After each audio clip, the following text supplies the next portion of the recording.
the use of suggestion for the cure of moral ailments. Neurasthenia, so common nowadays, generally yields to suggestion constantly practiced in the way I have indicated. I have had the happiness of contributing to the cure of a large number of neurasthenics with whom every other treatment had failed. One of them had even spent a month in a special establishment in Luxembourg without obtaining any improvement. In 6 weeks he was completely cured, and he is now the happiest man one could wish to find, after having thought himself the most miserable. Neither is he ever likely to fall ill again in the same way, for I showed him how to make use of conscious autosuggestion, and he does it marvelously well. But if suggestion is useful in treating moral complaints and physical ailments, may it not render still greater services to society in turning into honest folks the wretched children who people our reformatories, and who only leave them to enter the army of crime? Let no one tell me it is impossible. The remedy exists, and I can prove it. I will quote the 2 following cases, which are very characteristic, but here I must insert a few remarks in parenthesis. To make you understand the way in which suggestion acts in the treatment of moral taints, I will use the following comparison. Suppose our brain is a plank in which are driven nails, which represent the ideas, the habits, the instincts, which determine our actions. If we find that there exists in a subject a bad idea, a bad habit, a bad instinct, as it were, a bad nail, we take another which is the good idea, place it on top of the bad one, and give a tap with the hammer. In other words, we make a suggestion. The new nail will be driven in perhaps a fraction of an inch, while the old one will come out to the same extent. At each fresh blow with the hammer, that is to say, with each fresh suggestion, the one will be driven in a fraction further, and the other will be driven out the same amount, until, after a certain number of blows, the old nail will come out completely and be replaced by the new one.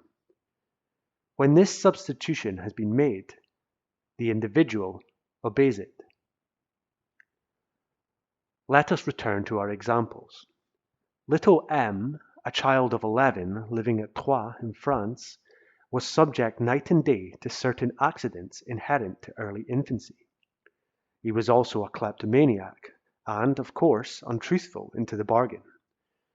At his mother's request, I treated him by suggestion. After the first visit, the accidents ceased by day, but continued at night. Little by little, they became less frequent, and finally, a few months afterwards, the child was completely cured. In the same period, his thieving propensities lessened, and in 6 months they had entirely ceased. This child's brother, aged 18, had conceived a violent hatred against another of his brothers. Every time that he had taken a little too much wine, he felt impelled to draw a knife and to try and stab his brother. He felt that one day or another he would end by doing so, and he knew at the same time that having done so, he would be inconsolable. I treated him also by suggestion, and the result was marvelous.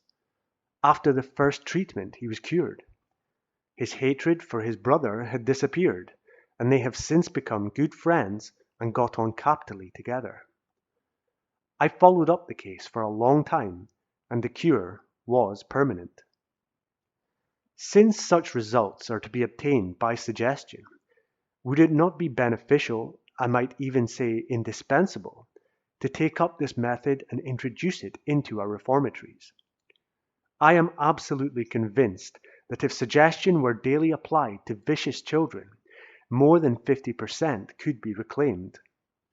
Would it not be an immense service to render society, to bring back to it sane and well members of it, who were formerly corroded by moral decay?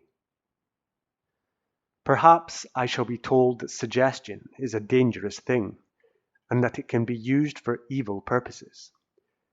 This is no valid objection. First, because the practice of suggestion would only be confided by the patient to reliable and honest people, to the reformatory doctors, for instance. And on the other hand, those who seek to use it for evil ask no one's permission. But even admitting that it offers some danger, I should like to ask whoever proffers the objection to tell me what thing we use that is not dangerous.